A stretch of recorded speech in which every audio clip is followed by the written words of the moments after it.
विराजमान अर्चनीय वंदनीय पूजनीय संत समाज। अच्छा शांत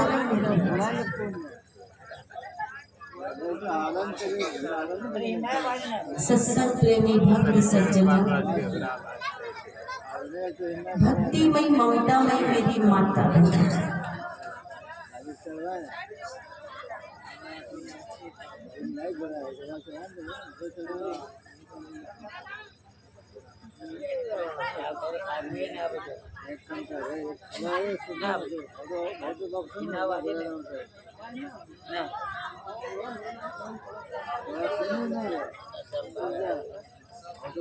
उस टोला वाले का अलग ही प्रोग्राम चला था। थोड़ी देर शांत रहिए ना, 9 बज गया है, आधा घंटा बाद छुट्टी होने वाली है, लास्ट पीरियड चल रहा है। स्कूल का सब्जेक्ट में 6 पीरियड होता है, 6 सब्जेक्ट का 40-40 मिनट का, तब सबका हो चुका है। साइंस का, मैथमेटिक्स का, बायोलॉजी का सब हो गया, खाली हमारा बच्चा है। थोड़ी देर शांत रहिए, आधा घंटा खाली बोलेंगे, हल्ला कीजिएगा तो 15 मिनट और कम टाइम कर देंगे।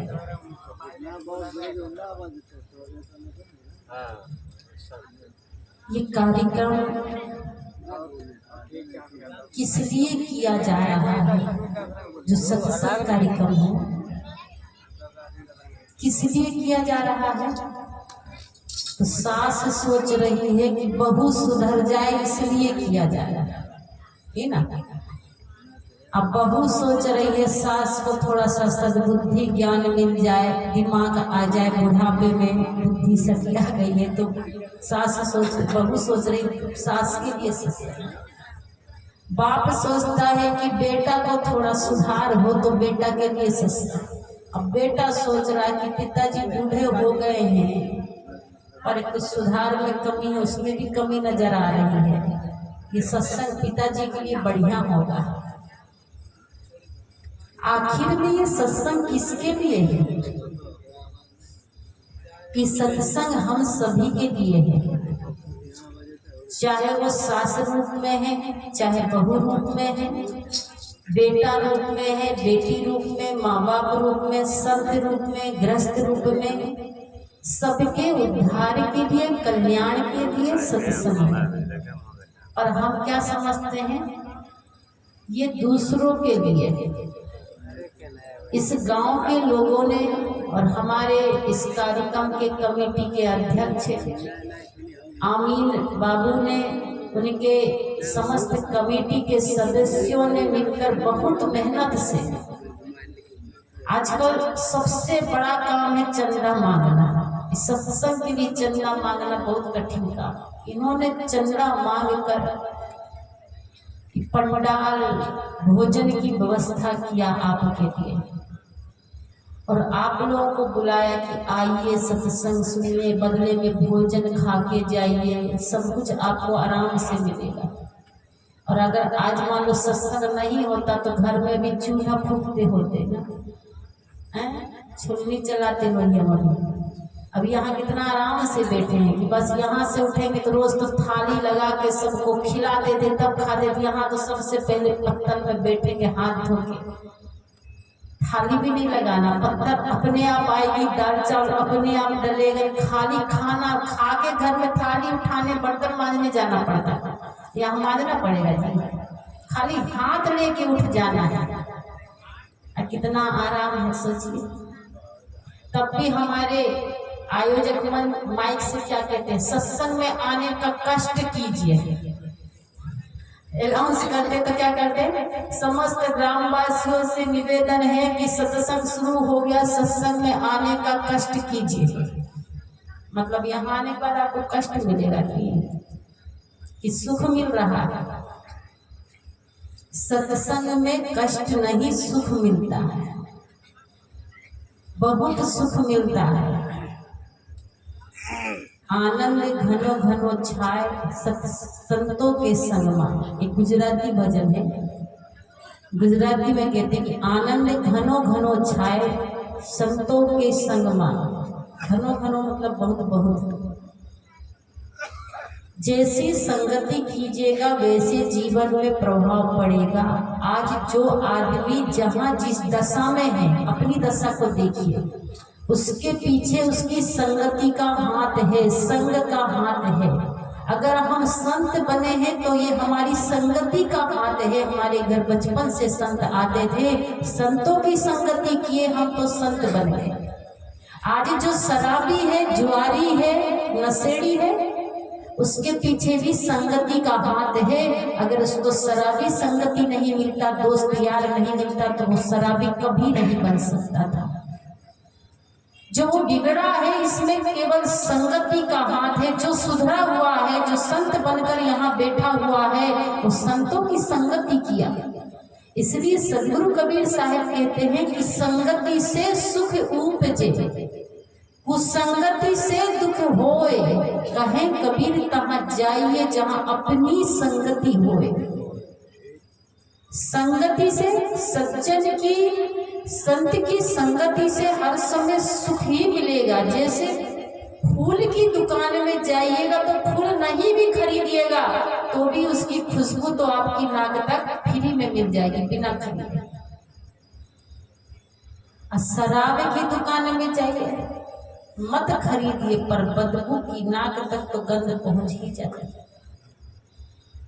इसी प्रकार दुष्ट की संगति कीजिएगा तो वो कहते हैं आठों पहर उपारी।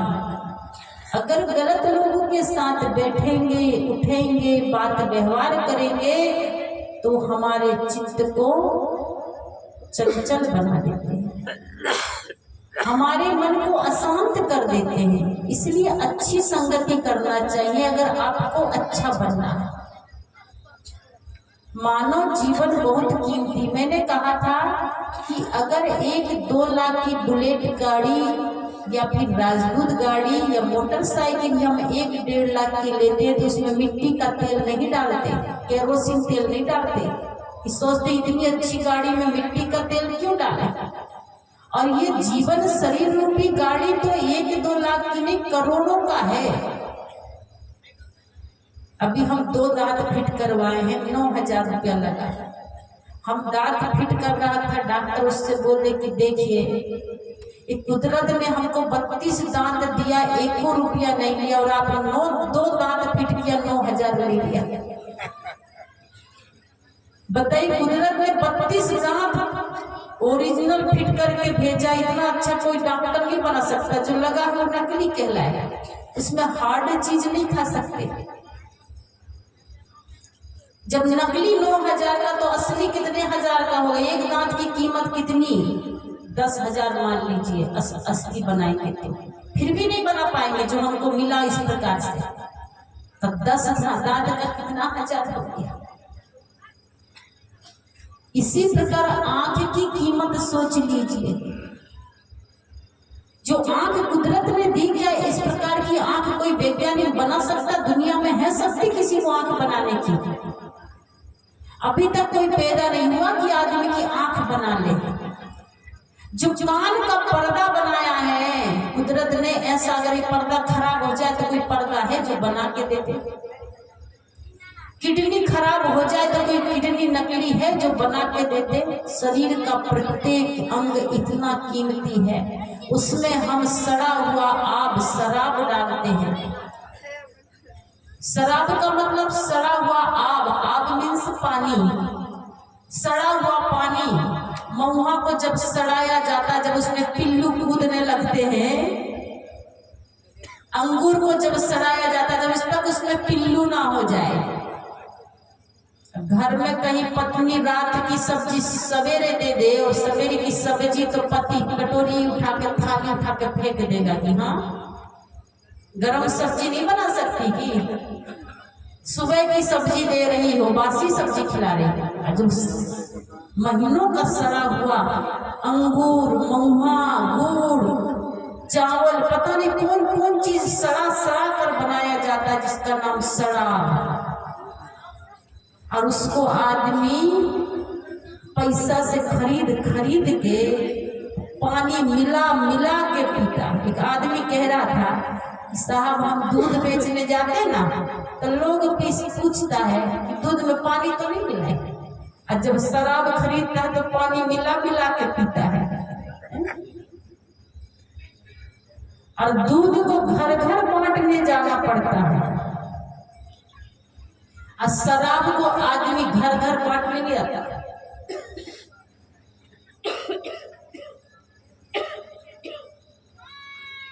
शराबी खुद शराब के ठेका में दुकान में जाता है। खास बात मैं कह रही थी कि संगति, अच्छी संगति कीजिए, क्योंकि जीवन बहुत सुंदर, ये मानव तन दोबारा नहीं मिलेगा, बहुत अनमोल है। इस तन की कीमत उस आदमी से पूछिए जिसका कोई बच्चा नहीं सोचता ये को भाई अंधा हो, लंगड़ा हो, लूला है, वो बेटा हो जाता है, एक को बेटा हो जाता है। जिसको बेटा है वो तन की कीमत नहीं समझ रहा, गलत चीज में बर्बाद कर रहा है। इस मानव तन की कीमत उस माल जाल से पूछिए जब से जन्म लिया था सूखा पुआल खा रहा है। आदमी को अगर एक ही सब्जी गोभी का डेली दिया जाए तो हाथ तो पत्नी के ऊपर उठा लेगा। अगर 4 दिन रेगुलर पत्नी अगर गोभी की भुजिया ही खिला दे 4 दिन सुबह शाम, वही कि चलो सस्ता है 10 टका का है, किलो मिल जाता है, पति 5वें दिन हाथ उठा लेगा। और माल जाल को एक ही सब्जी एक ही भात जीवन भर मिलता है, न कभी मच्छरदानी मिलता है, न कूलर पंखा मिलता है, न कभी रजाई कंबल मिलता है, न लड्डू पेड़ा मिलता है। उसको पता है कि मानुष तन कितना महान है, पर जो मानुष तन को पाया वो अपनी महानता को नहीं पहचान पाया है। इतना एक साधारण तन नहीं है, कोई विशेष प्रयोजन से विशेष तरीका से बनाया गया है, क्योंकि कुदरत को आपसे विशेष काम करवाना है। कौन सा काम? मुक्ति का। इसलिए कहा गया साधन धाम में मोक्ष कर द्वारा। ये साधन जो बनाया कुदरत ने, किस लिए बनाया है? मोक्ष के दरवाजा तक पहुंचने के लिए, कल्याण के दरवाजा तक पहुंचने के लिए। तो जब मोक्ष रूपी दरवाजा तक, कल्याण के साधन धाम मोक्ष कर द्वारा, मोक्ष के द्वार तक पहुंचना तो उसका साधन भी तो होना चाहिए, तब तक पहुंचेगा। पर इस साधन का हम प्रयोग गलत ढंग से करते हैं। एक बार कबीर साहब से किसी ने पूछा, बाबा एक कबीर साहब ने किसी से पूछा, सत्संग चल रहा था, बहुत भक्त लोग शिष्य लोग बैठे थे, तो कबीर साहब ने पूछा भक्तों से कि बताओ आप लोग बोलना सीख गए हो? कबीर साहब ने प्रश्न किया, क्या आप लोग बोलना सीख गए हो, बोलना जानते हो? तो भक्तों ने कहा, लगता है बाबा का बुद्धि में दिमाग का स्क्रू ढीला हो गया है। हम लोग इस उम्र में पहुंच गए हैं, 60 साल के, 50 साल की, कोई 40 साल का, और बाबा हमसे पूछ रहे क्या आप लोग बोलना सीख गए? अरे आजकल तो 1 साल का बच्चा बोलने लगता, पापा, मम्मी, दादा, दादी। हम लोग बोलना नहीं सीखे। कहा बाबा हम लोग सब लोग बोलना सीख गए हैं। कहा कैसे बोलते हैं? कहा जैसे बुला लीजिए वैसे बोलते हैं। अब बोल ही तो रहे हैं ना। कहा नहीं, कैसे बोलना चाहिए? तो फिर शिष्यों ने कहा कैसे बोलना चाहिए? भक्तों ने कहा, कबीर साहब ने कहा बोलना का सो बोलिए रे भाई, बोलत ही सब तत्व नसाई। बोलत बोलत बाड़ू बिकारा, सो बोलिए जो पड़े विचारा। मिलही संत बचन दुई कहिए, मिलही असंत मौन होए रहिए। पंडित सो बोलिए हितकारी, मूर्ख सो रहिए झकमारी। कहे कबीर अर्थ घट डोले, पूरा ले विचार जतोले। बोलने का नियम होता है, अभी तक हम बोलना नहीं सीखे हैं। अगर बोलना जिस दिन सीख जाएंगे उस दिन झगड़ा आधा से कम हो जाएगा। ये बोलते हैं तो कैसे बोलते हैं, कभी बंदूक छोड़ते हैं, कभी गोली छोड़ते हैं, कभी तलवार छोड़ते हैं, कभी तीर छोड़ते। बोली में वो सब नहीं छूटना चाहिए। बोलना का सो बोलिए रे भाई, बोलत ही सब तत्व नसाई। एक साध्वी है, वो बोलने का 40,000 रुपये लेती है। ये बात सच होगी कि झूठ? एक साध्वी जी बोलने का 40 रुपया लेती है, 40 लाख। सच होगा कि झूठ? तो कैसे बोलती होगी हमारे जैसे ना? नहीं, बोलने की कला उसके पास, उस कला का 40 लाख लेती है। बोलना जानिए। एक आदमी ऐसा बोलता है कि आदमी उठा के सेल्फस की गोली खा लेता है, स्लो पाइजन खा लेता है, फांसी लगा लेता है, आगी लगा लेता है, ट्रेन की पटरी में जाके सो जाता है। कैसे बोला होगा? आखिर में बोल ही तो। एक के बोलने से दिल बाग बाग हो जाता है, और एक कभी कभी ऐसे बोलते हैं कि दिल आग आग हो जाता है। शब्द ही है। एक बार एक लड़की को लड़का देखने गया। शादी के लिए जब देखा देखी चलती ना, शादी लड़का जवान होता तो लड़की ढूंढना शुरू होता, भैया बढ़िया लड़की मिले, लड़की के साथ में बढ़िया तिलक भी मिले। तिलक भी नहीं छूटना चाहिए। और तिलक के साथ लड़की आजकल पढ़ी लिखी भी मिले। तीनों एक सीध में देखते हैं। तो लड़की खोजते खोजते एक लड़की पसंद आ गई। अब जब लड़की पसंद आ गई तो एक बार में फाइनल नहीं होता। पहली बार में लड़का, फिर चाचा, फूफा, मामा, फिर रिश्तेदार, और आजकल तो महिला भी लड़की देखने जाने लगी। लड़की महिला देखने जाए चाहे पुरुष देखने जाए, चेहरा ही ना दिखेगा जी। चरित्र तो आने के 6 महीना साल भर बाद दिखता है। कोई ऐसी मशीन नहीं बनी है कि अंदर का भी देख लिया जाए कि क्या भाव विचार है कोई मशीन, कोई चश्मा बना है एक लड़की का अंदर का भी विचार देख लिया जाए? वो आचार विचार तो बाद में पता चल रहा है। पहले तो आदमी चेहरा खाली देख लिया था, और लंबाई चौड़ाई कितने फीट कितनी इंच की है। एक लड़की बढ़िया सुंदर थी, हमारे सामने की घटना है। लड़का देखने गया और लड़की पसंद नहीं आई। हमने कहा क्यों? कहा 5 फीट 2 इंच है। हम कहा कितना चाहिए? कहा 5 फीट 4 इंच चाहिए। 2 इंच के कारण उसको कैंसिल कर दिया। हम क्या बराबरी में लगा के खड़े रहिएगा, टेप से लगा के नापते रहिएगा कि 2 इंच की तो कमी। आदमी सोचता बिल्कुल शरीर बराबर होना चाहिए। लड़की देखने के लिए सब चले गए, तब आखिरी बार जब फाइनल करना होता है, सौदाबाजी जब हो जाती, कितना दीजिएगा कितना लीजिएगा। इधर चलता है कि नहीं पता नहीं, तिलक चलता है कि तिलक नहीं चलता है। बिहार में तो उधर भागलपुर किस पार बहुत ज्यादा चलता, 15 लाख 20 लाख 25 लाख।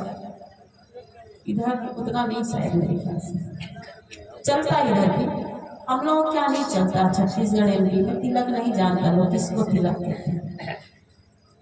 और उधर अररिया फारबिसगंज में हमारा कार्यक्रम आश्रम है, उधर बहुत ज्यादा तिलक चलता है। 10 लाख से नीचे तो कोनो बात ही नहीं करता। तो लड़का जब फाइनल करने गया, शादी का ओके करना है, तो लड़का की माँ कहती है बाबू हम भी लड़की देखने जाएंगे। तो लड़का सोचता है कि सब लोग तो देख लिए, मामा चाचा फूफा, अब माँ को कौन जरूरत है जाने की? घर में आएगी तो देख ही लेगी, और घर में आएगी तो रात दिन साथ में यही ना रहेगी, तो खूब देखते रहेगी। पर शादी के पहले देखने में जो मजा आता है वो शादी के बाद नहीं। शादी के पहले बहुत मजा आता देखने, एकदम शौक से बढ़िया सज सवर के जाते हो। जब घर में आके तो देखना नहीं चाहते, मुंह नहीं देखना चाहते।